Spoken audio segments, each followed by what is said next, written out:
Hi, and thank you for joining me on another episode of the Tech Exec Podcast, where I'll help you create teams worth leading, because life's too short to lead a mediocre team. As always, I'm your host, Aviv Ben-Yosef, Tech Executive Coach and Consultant, and our subject today is constructive constraints. Too often, when I talk to leaders, it seems that many are afraid to use constraints to give enough guidelines to their teams because, they read some weird quote about Steve Jobs many years ago and understood it completely wrong, or something along those lines.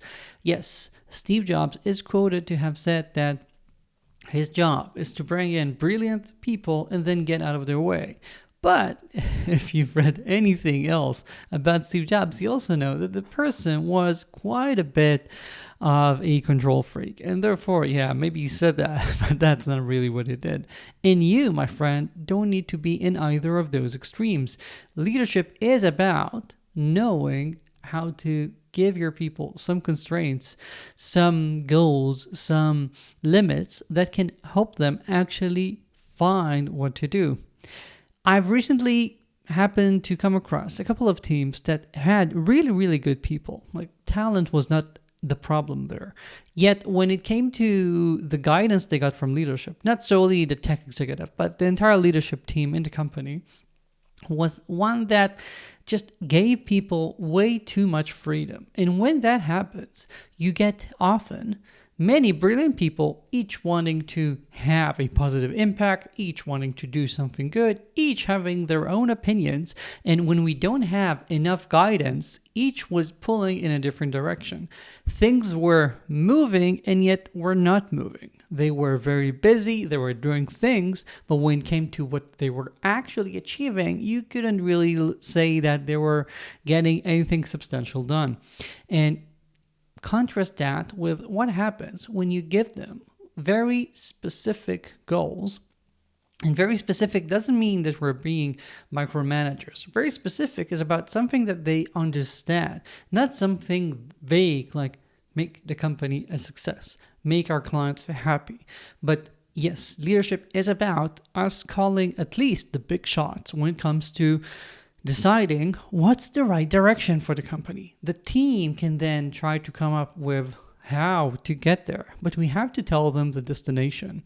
We have to tell them the strategy. It cannot be that the strategy will be emergent somehow organically across dozens of people in the company. That's rarely something that boils into a good strategy as opposed to just a big mess.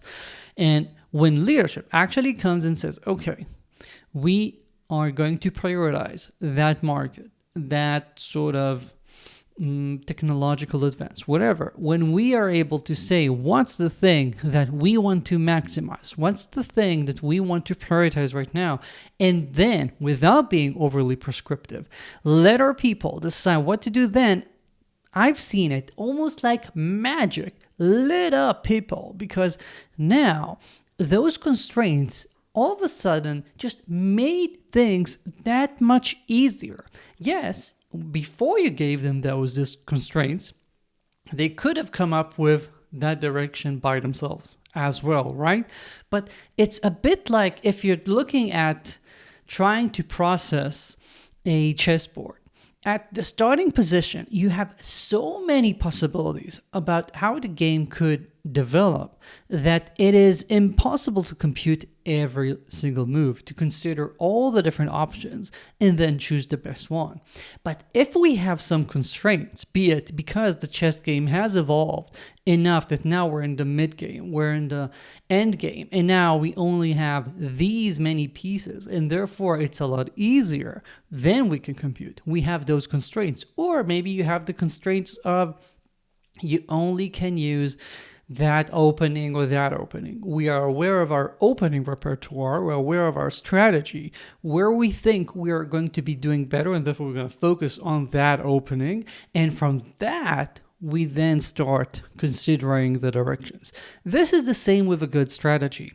This is what good leadership ought to do. You have to provide your team with that sort of clarity, with those constraints that are not constraints, again, about how they're going to do the craft. This is about what you believe having that position of a senior leader in the company, having all of that information that often leadership has and not the rest of the team, being equipped with all of that to decide, give people the framing, the big picture, where we want to be headed, and then trust them to find their path there.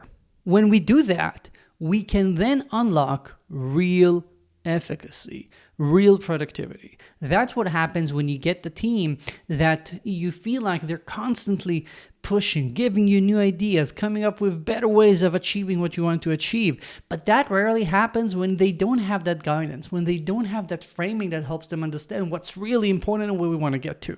Working with my clients, I've repeatedly seen how this was like magic. And I can also say that, in my little cosmos here in our apartment, when I was seeing that our kids now in Italy will have 3 months of a summer vacation, I was like, oh my God, that's way too long. And I saw how they themselves felt a bit lost. But when I told them, okay, here are your goals, and for each one we have a reading goal, etc., for the month, for each month of the summer, all of a sudden they lit up. I was expecting, a mutiny, and instead they just wake up in the morning and ask me about, okay, what do you think about what I'm doing here and there? My kids. There, I have got an adolescent, a teenager, and the others aren't that small. I was expecting some real pushback, and all of a sudden they actually are hooked because people want to have these constraints. It just, for humans, it just makes things that much easier because we can then compute the path forward much more easily. That's what you want to do for your team to ensure that you unlock their ability to really drive things home, to find the best path, given that they know their direction, they know the destination. When they know that, they can usually achieve amazing things. And that's how we create amazing teams.